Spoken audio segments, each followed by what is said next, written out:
네, 후보자님. 네. 아까 그 공무원 일자리하고 공공부문 일자리 말씀드렸는데요. 혈세를 들여서 공무원 일자리 그리고 공공부문의 일자리를 늘리면 그러면 민간 일자리가 는다고 생각하십니까? 그렇게 만들어야 된다고 생각을 하고 있습니다. 어떻게 그렇게 만들 수 있습니까? 이제 추경만 가지고는 어려울 거고요. 네. 추경도 중요한 수단이긴 합니다만 여러 가지 정책을 통해서 결국 이 추경의 그러니까 어떤 원리로 그렇게 된다고 생각하시냐고요. 왜냐하면 네네. 저는 이 부분을 그냥 당연히 공무원 일자리를 늘리면 민간 일자리가 는다 이렇게 전제하고 갈 수는 없다고 생각합니다. 그건 뭐 당연히 후보자님 정도는 아실 거라고 생각하고요. 예컨대 공공부문이 너무 비대화되면 전반적으로 그 후보자님 아까 쓰신 그 칼럼도 제가 잠깐 말씀드렸지만 김동연의 시대공감 킹핀 쓰러뜨리기 이거 기억하시죠? 네네. 여기 보시면 이게 2013년 12월 5일자인데요. 15일자. 거기서도 이 어떤 공공부문이라는 것이 굉장히 효율성과 그리고 역동성이 떨어지는 부분이고 이것이 일단 진입을 하면 초과 이윤이 생기는 시장. 그래서 한 번 합격하면 평생에 걸친 철밥통을 얻거나 공정 경쟁이 제대로 작동하고 있지 않은 그런 엘리트 카르텔 이렇게 표현을 하셨어요. 그래서 뭐 굳이 또 여기서 또 보면 여기부터 개혁해야, 그러니까 이런 시장부터 개혁해야 진입장벽을 넘지 못해 과도한 경쟁에 노출되는 부문, 그러니까 자영업자라든가 비정규직이라든가 하청 중소기업이라든가 취업 준비 세대 이런 부분에 대해서 숨통을 터줄 수 있다. 그래서 요약하면 어쨌든 공공부문부터 개혁을 해야 오히려 이런 취약한 층에 대한 일자리나 그런 경제의 어떤 부가 흘러들어갈 수 있다. 이렇게 말씀하셨어요. 근데 저는 그게 일리가 있는 말씀이었다고 생각을 합니다. 왜냐하면 당연히 이런 분야들은 굉장히 경직돼 있고 이것이 너무 비대화되면 사회 유연성이나 효율성이나 역동성이 떨어지면서 오히려 모든 인재들이 공공부문으로 몰리게 되고 민간은 더 경쟁력이 떨어지게 됩니다. 그래서 자칫 잘못하면 원래는 민간 일자리 늘리려고 이렇게 시작을 했지만 실질적으로 민간 일자리 오히려 위축시키고 민간 경제를 위축시킬 우려가 있습니다. 그 부분에 대해서 저는 후보자께서 쓰신 그 칼럼에서 그런 맥락에서 쓴 거라고 이해를 하는데요. 그러면 지금 공공 일자리를 통해서, 공무원 일자리를 통해서 일자리를 늘리겠다라는 그 논리 자체가 굉장히 문제가 있는 겁니다. 단지 뭐 아까 얘기하신 일부 소방직이라든가 그런 것들은 그 자체 수요에 의해서 그냥 결정하면 될 일이지 이 문제를 여기에서 일자리 늘려서 이러면 민간의 일자리가 늘어난다. 이렇게 바로 연결해서 그 자칫 잘못하면 국민들한테 환상을 심어줄 수 있지 않습니까? 저는 후보자께서 이 칼럼의 이 맥락도 같은 맥락이라고 생각을 하고 저는 충분히 공감하는데 그렇다면 이런 식으로 일자리를 공공부문을 통해서 민간 일자리 늘리겠다라는 그 발상 자체에 대해서 저는 문제 제기하셔야 된다. 이렇게 생각하는데 어떻게 생각하십니까? 의원님 말씀이 이제 무슨 말씀인지 충분히 알겠고 좋은 말씀이시고요. 두 가지로 말씀드릴 수 있을 것 같습니다. 첫 번째는 공공부문에 제 칼럼에 썼던 것들은 지금 공공부문 일자리 늘리겠다는 것하고는 좀 다른 디멘전이라고 생각을 합니다. 공공부문에 그러니까 뭐 조금 약간의 미세한 차이는 있지만 근본적으로 이 공공부문이라는 것이 어떤 초과 이윤이 발생하고 굉장히 경직된 시장이잖아요. 그렇죠? 그래서 제가 얘기하는 것은 여기서 모든 것을 다 똑같다고 얘기를 할 수는 없지만 이렇게 공공부문을 비대화시켜서 민간 일자리를 늘리겠다. 이게 어떻게 연결이 되느냐. 그리고 제가 질문하는 것은 그러면 공무원 일자리 늘리면 어떻게 민간 일자리가 늘어나나요? 그 논리에 대해서 정확하게 지금 확신이 있으십니까? 다시 두 가지로 말씀을 짧게 드리겠습니다. 첫 번째는 그 공무원 일자리를 늘리는 것과 공공부문의 개혁과 이 뭐 기득권 카르텔 하는 건 조금 다른 문제인 것 같아요. 다른 얘기인데, 예, 예. 제가 아까도 말씀드렸지만, 그래서 지금 일자리를 그냥 늘리기만 하고 개혁을 하지 않게 되면 심각한 문제가 생긴다. 그래서 이 규모만 커지고 실제로 개혁하는 부분을 소홀히 하고 그렇게 그냥 놔두게 방치하게 되면, 지금처럼 그냥 가게 되면 민간 일자리 오히려 위축될 수 있다. 이 말씀을 드리는 네, 거고요. 그래서 일반적으로는 공공부문의 어떤 구조개혁을 먼저 선행하고, 그래서 거기서 필요할 경우에 어떤 배치 전환이라든가 여러 가지 그런 것들을 통해서 해결할 수 있는 부분들을 해결하되, 긴급한 것, 예를 들어서 소방직이라든 이런 것부터만 늘리고 나머지에 대해서는 전체적으로 봐야 한다, 이런 말씀을 제가 드리는 거고요. 그래서 어쨌든 지금 보면 그렇지 않습니까? 우리가 민간 분야에 이렇게 일자리가 늘어나기 위해서는요, 이 솔직히 얘기해서 수요가 늘어나야 되는 거죠. 일자리 수요가요. 일자리가 필요해야 되는데 기업이 사람을 필요로 하는 그런 환경이 만들어지고 뭔가 그런 계기가 생겨야 되는 거예요. 지금 보면 일자리 추경에서도 마찬가지예요. 창업펀드 기금, 아까 정병국 의원님 말씀하셨는데, 펀드를 만들고 기금에 돈을 태우면 뭐합니까? 저는 왜 이것을 추경을 하는지 이해가 안 되는데요. 그걸 돈을 아무리 태워도 그 펀드를 필요로 하는 사람이 있어야 되는 거잖아요. 그러면 펀드 창업을 하고 싶은 사람이 창업해서 돈 벌 가능성이 별로 없어서 창업할 사람이 없는데 당연히 불용되지 않겠습니까? 지금 불용되고 있고요. 근데 이것을 일자리 추경을 해서 펀드에 돈 태운다고 해서 얼마 일자리가 생길 것이다. 그것은 수요가 있다는 걸 가정해서 얘기하는 거예요. 그럼 이것이 과연 추경 사안이냐? 추경 사안이 여부를 떠나서 저는 이런 어떤 근본적인, 킹핀 말씀하셨잖아요. 근본적으로 일자리 어떻게 생겨야 하느냐. 거기에 대해서부터 먼저 고민해야 된다. 이렇게 네. 생각하거든요. 거기에 대해서 말씀 좀 예, 간단히 해주십시오. 저 의원님 제기하신 문제에 대해서 기본적으로 동의를 하고요. 일자리 문제나 이 문제를 해결해서 크게 세 가지 조건이 필요하다고 생각합니다. 첫 번째가 노동시장 수요 조건입니다. 그게 이제 일자리 만드는 거죠. 두 번째가 노동시장 공급 문제입니다. 이것은 노동의 질 문제입니다. 교육개혁이라든지 4차 전쟁 문제고요. 세 번째가 노동시장 구조 문제입니다. 이 세 가지로 크게 저는 접근이다 보고 있고요. 그 중에서 지금 첫 번째 있는 수요 문제 측면에 대한 접근의 하나가 지금 추경을 통해서 일자리를 만들려고 하는 것이죠. 그런데 의원님이 잘 지적했다시피 이렇게 해서 과연 민간에 일자리 되냐 문제는 조금 다른 문제입니다. 그래서 제가 늘 저희 직원에게도 이번 추경의 성패는 이것이 민간 일자리를 만드는 데까지 어느 정도 기여할 것이냐는 그런 측면입니다. 그런데 그것은 추경만 가지고 되는 것은 아니고요. 아까 잘 지적하다시피 그런 여러 가지들이 같이 이제 복합적으로 적용을 해야 되는 것이죠. 그런데 이번 추경에 있어서는 아까 제가 총장 경험을 얘기하면서 이 사태가 너무 엄중하기 때문에 정부가 이 재정의 역할을 좀 해야 되겠다. 이런 뜻으로 이해를 해주시면 어떨까 싶습니다. 좋은데 지출의 효과가 즉각적으로 있어야 되는 거예요. 추경을 하시면요. 그죠? 근데 이런 펀드 같은 경우는 돈만 태우고 수요가 없으면 전혀 쓰지 않은 간이 굉장히 많습니다. 근데 이런 게 많다라는 한 보시고요. 예를 들어서 지금 조선산업이라든가 이런 데 구조조정 됐잖아요. 그리고 실직하신 분들 많으시잖아요. 그분들 위해서 추경을 먼저 쓰는 게 더 맞지 않느냐. 저는 이렇게 생각합니다. 그분들 뭐 몇만 명씩 나온다고 하는데. 네네. 그래서 구조조정이 돼야 또 다른 일자리가 생기는 거 아닙니까? 네. 잘 알겠습니다. 예, 말씀하신 취지를 충분히 이해를 했고요. 그런 측면에서 저희들이 같이 고민을 해보도록 하겠습니다, 의원님. 오전 질의 마지막 순서입니다. 질의해 주시기 바랍니다. 네, 반갑습니다. 경기 광명을 출신의 이현주입니다. 우리 후보자님께서는 국무조정실장 할 때 저희하고 또 일을 많이 하셔서 후보자께서 일을 잘 하실 거라고 기대를 합니다. 그런데 이제 제가 볼 때는 조금 의문이 드는 게요.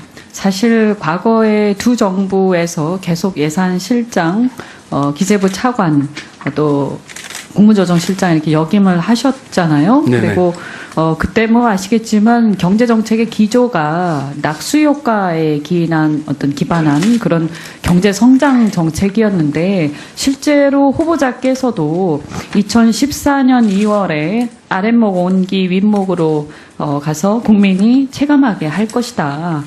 그런데 그 온기가 아랫목에서 윗목으로 가는데 시간이 조금 걸릴 뿐이다. 이런 발언도 하셨어요. 그래서 지금 어떻게 좀 생각하시는지, 혹시 생각의 변화가 있는지, 이게 좀 제가 볼 때는 현 정부의 경제정책 방향하고 좀 일치하지 않는다 이렇게 생각하는데 좀 간단하게 말씀해 주시겠습니까? 제가 그때 아랫목, 운목 했던 얘기의 컨텍스트는 제가 기억을 못하고 있습니다만 아마 그때 고용률 70% 14년 로드맵. 2월. 예, 그때 아마 고용률 70% 로드맵 작업을 할 때 했던 말로 기억을 합니다. 그때도 지금 그 고용을 올리기 위해서 70% 로드맵 만들고 그때 이제 기초연금 도입 등 일자리 창출 복지합치 그때 했던 말이었기 때문에 네. 기본적으로 뭐 같은 맥락이 아닐까 하는 생각을 해봅니다. 네. 그래서 어쨌든 그 얘기가 그런데 이제 기본적으로 이제 당시에 낙수 효과에 대한 어떤 그 강조를 계속 하시면서 하신 얘기인데요. 지금 이 부분에 대해서는 지금 생각이 좀 바뀌셨나요? 낙수 효과에 대해서는요, 의원님, 아까 우리 심기준 의원께서 질의가 계셨습니다만, 제가 만들었던 국장 때 비전 2030에서 이미 낙수 효과의 한계에 대해서 얘기를 하면서, 네. 그 제도 개혁과 이 선투자를 얘기를 했었거든요. 그렇기 때문에 이것을. 그리고 그 한계에 대해서 네. 이미 그 당시에 생각을 하셨고, 지금도 그렇게 생각하신다. 한계에 대해서. 한계가 있다. 이렇게 생각한다. 네, 그렇게 얘기해 주시면, 네. 저는 이제 후보자께서 굉장히 합리적인 그런 생각을 가지고 있다 이렇게 기대를 하는데요. 다만 이렇게 보면 지금 현 정부의 어떤 일자리 정책 관련해서 일자리 늘린다는데 반대할 사람이 누가 있겠습니까? 근데 과연 일자리가 어떻게 늘어날 것이고 어떻게 해야 일자리가 늘어나고 또 아시겠지만 이 경제가 굉장히 여러 가지 서로 상호작용을 갖고 있기 때문에 자칫 잘못하다가는 일자리를 늘리는 게 아니라 일자리를 오히려 위축시키는 결과를 갖고 올 수도 있습니다. 그래서 아까 잠깐 말씀하시던데 민간 일자리 위주로 사실 일자리가 늘어야 되는 것이잖아요. 그래서 국민들의 혈세로 공무원을 늘려서 일자리를 늘리겠다. 이것이 궁극적인 목적은 아닐 거라고 생각을 그렇습니다. 합니다. 그런데 이 공무원 후보자께서 말씀을 여러 가지를 하셨는데 과거에 이제 보면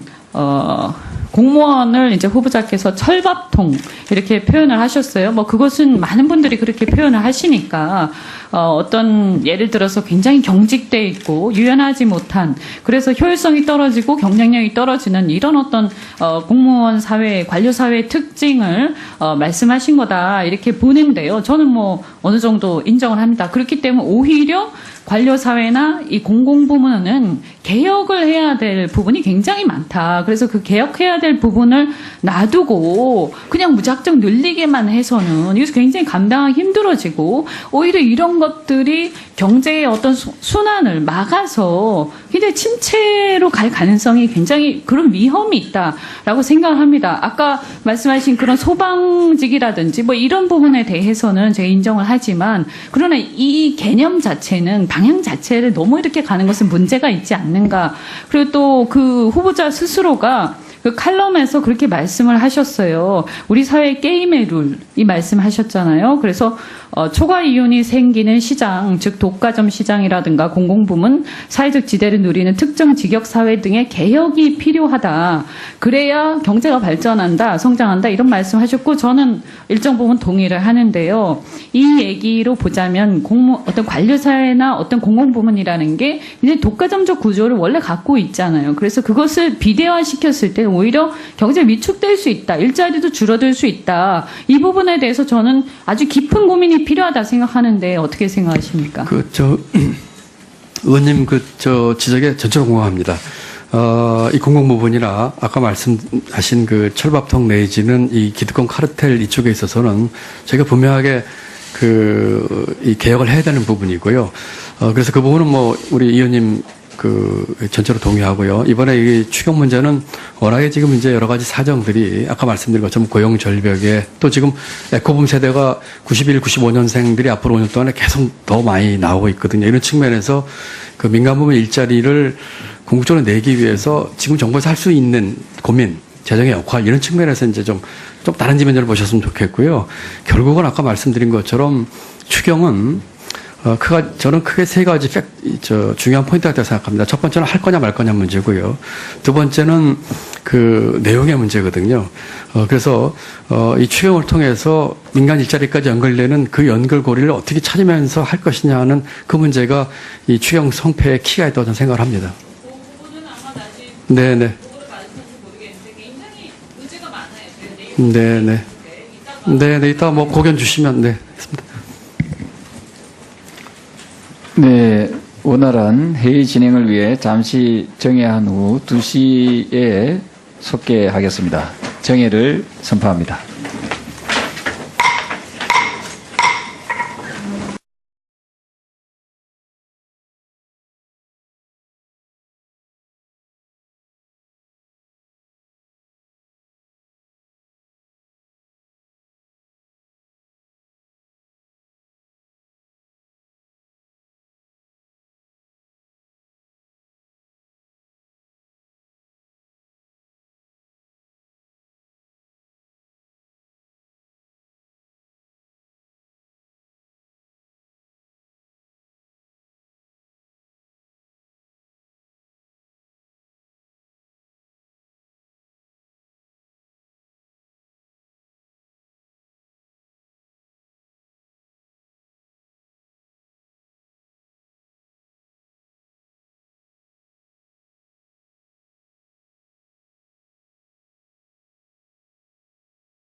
네, 후보자님. 네. 아까 그 공무원 일자리하고 공공부문 일자리 말씀드렸는데요. 혈세를 들여서 공무원 일자리 그리고 공공부문의 일자리를 늘리면 그러면 민간 일자리가 는다고 생각하십니까? 그렇게 만들어야 된다고 생각을 하고 있습니다. 어떻게 그렇게 만들 수 있습니까? 이제 추경만 가지고는 어려울 거고요. 네. 추경도 중요한 수단이긴 합니다만 여러 가지 정책을 통해서 결국 이 추경의 그러니까 어떤 원리로 그렇게 된다고 생각하시냐고요. 왜냐하면 네네. 저는 이 부분을 그냥 당연히 공무원 일자리를 늘리면 민간 일자리가 는다 이렇게 전제하고 갈 수는 없다고 생각합니다. 그건 뭐 당연히 후보자님 정도는 아실 거라고 생각하고요. 예컨대 공공부문이 너무 비대화되면 전반적으로 그 후보자님 아까 쓰신 그 칼럼도 제가 잠깐 말씀드렸지만 김동연의 시대공감 킹핀 쓰러뜨리기 이거 기억하시죠? 네네. 여기 보시면 이게 2013년 12월 5일자인데요. 15일자. 거기서도 이 어떤 공공부문이라는 것이 굉장히 효율성과 그리고 역동성제를 위축시킬 우려가 있습니다. 그 부분에 대해서 저는 후보자께서 쓰신 그 칼럼에서 그런 맥락에서 쓴 거라고 이해를 하는데요. 그러면 지금 공공 일자리를 통해서 공무원 일자리를 통해서 일자리를 늘리겠다라는 그 논리 자체가 굉장히 문제가 있는 겁니다. 단지 아까 얘기하신 일부 소방직이라든가 그런 것들은 그 자체 수요에 의해서 그냥 결정하면 될 일이지 이 문제를 여기에서 일자리 늘려서 이러면 민간의 일자리가 늘어난다. 이렇게 바로 연결해서 그 자칫 잘못하면 국민들한테 환상을 심어줄 수 있지 않습니까? 저는 후보자께서 이 칼럼의 이 맥락도 같은 맥락이라고 생각을 하고 저는 충분히 공감하는데 그렇다면 이런 식으로 일자리를 공공부문을 통해서 민간 일자리 늘리겠다라는 그 발상 자체에 대해서 저는 문제 제기하셔야 된다 이렇게 생각하는데 어떻게 생각하십니까? 의원님 말씀이 이제 무슨 말씀인지 충분히 알겠고 좋은 말씀이시고요. 두 가지를 말씀드릴 수 있을 것 같습니다. 첫 번째는 공공부문에 제 칼럼에 썼던 것들은 지금 공공부문 일자리 늘리겠다는 것하고는 좀 다른 디멘전이라고 생각을 합니다. 공공부문에 그러니까 조금 약간의 미세한 차이는 있지만 근본적으로 이 공공부문이라는 게 떨어지는 부분이고 이것이 일단 진입을 하면 초과 이윤이 생기는 시장. 그래서 한 번 합격하면 평생에 걸친 철밥통을 얻거나 공정 경쟁이 제대로 작동하고 있지 않은 그런 엘리트 카르텔 이렇게 표현을 하셨어요. 그래서 굳이 또 여기서 또 보면 여기부터 개혁해야 그러니까 이런 시장부터 개혁해야 진입장벽을 넘지 못해 과도한 경쟁에 노출되는 부문 그러니까 자영업자라든가 비정규직이라든가 하청 중소기업이라든가 취업 준비 세대 이런 부분에 대해서 숨통을 터줄 수 있다. 그래서 요약하면 어쨌든 공공부문부터 개혁을 해야 오히려 이런 취약한 층에 대한 일자리나 그런 경제의 어떤 부가 흘러들어갈 수 있다. 이렇게 말씀하셨어요. 근데 저는 그게 일리가 있는 말씀이었다고 생각을 합니다. 왜냐하면 당연히 이런 분야들은 굉장히 경직돼 있고 이것이 너무 비대화되면 사회 유연성이나 효율성이나 역동성이 떨어지면서 오히려 모든 인재들이 공공부문으로 몰리게 되고 민간은 더 경쟁력이 떨어지게 됩니다. 그래서 자칫 잘못하면 원래는 민간 일자리 늘리려고 이렇게 시작을 했지만 실질적으로 민간 일자리 오히려 위축시키고 민간 경급한 것 예를 들어서 소방직이라든 이런 것부터만 늘리고 나머지에 대해서는 전체적으로 봐야 한다 이런 말씀을 제가 드리는 거고요. 그래서 어쨌든 지금 보면 그렇지 않습니까? 우리가 민간 분야에 이렇게 일자리가 늘어나기 위해서는요. 솔직히 얘기해서 수요가 늘어나야 되는 거죠. 일자리 수요가요. 일자리가 필요해야 되는데 기업이 사람을 필요로 하는 그런 환경이 만들어지고 뭔가 그런 계기가 생겨야 되는 거예요. 지금 보면 일자리 추경에서도 마찬가지예요. 창업펀드 기금 아까 정병국 의원님 말씀하셨는데 펀드를 만들고 기금에 돈을 태우면 뭐합니까? 저는 왜 이것을 추경을 하는지 이해가 안 되는데요. 그 돈을 아무리 태워도 그 펀드를 필요로 하는 사람이 있어야 되는 거잖아요. 그러면 펀드 창업을 하고 싶은 사람이 창업해서 돈 벌 가능성이 별로 없어서 창업할 사람이 없는데 당연히 불용되지 않겠습니까? 지금 불용되고 있고요. 근데 이것을 일자리 추경을 해서 펀드에 돈 태운다고 해서 얼마 일자리가 생길 것이다. 그것은 수요가 있다는 걸 가정해서 얘기하는 거예요. 그럼 이것이 과연 추경 사안이냐? 추경 사안이 여부를 떠나서 저는 이런 어떤 근본적인 킹핀 말씀하셨잖아요. 근본적으로 일자리인 것이 어떤 초과 이윤이 발생하고 굉장히 경직된 시장이잖아요. 그러니까 이제 그죠? 그래서 제가 얘기하는 것은 여기서 모든 것을 다 똑같다고 얘기를 할 수는 없지만 이렇게 공공부문을 비대화시켜서 민간 일자리를 늘리겠다. 이게 어떻게 연결이 되느냐. 그러니까- 그리고 제가 질문하는 것은 그러면 공무원 일자리 늘리면 어떻게 민간 일자리가 늘어나나요? 그 논리에 대해서 정확하게 지금 확신이 있으십니까? 다시 두 가지로 말씀을 짧게 드리겠습니다. 첫 번째는 공공부문 일자리를 늘리는 것과 공공부문의 개혁과 기득권 카르텔 하는 건 조금 다른 문제인 것 같아요. 다른 얘기인데, 예. 제가 아까도 말씀드렸지만, 그래서 지금 일자리를 그냥 늘리기만 하고 개혁을 하지 않게 되면 심각한 문제가 생긴다. 그래서 이 규모만 커지고 실제로 개혁하는 부분을 소홀히 하고 그렇게 그냥 놔두게 방치하게 되면 지금처럼 그냥 가게 되면 민간 일자리 오히려 위축될 수 있다. 이 말씀을 드리는 네, 거고요. 그래서 일반적으로는 공공부문의 어떤 구조개혁을 먼저 선행하고 그래서 거기서 필요할 경우에 어떤 배치 전환이라든가 여러 가지 그런 것들을 통해서 해결할 수 있는 부분들을 해결하되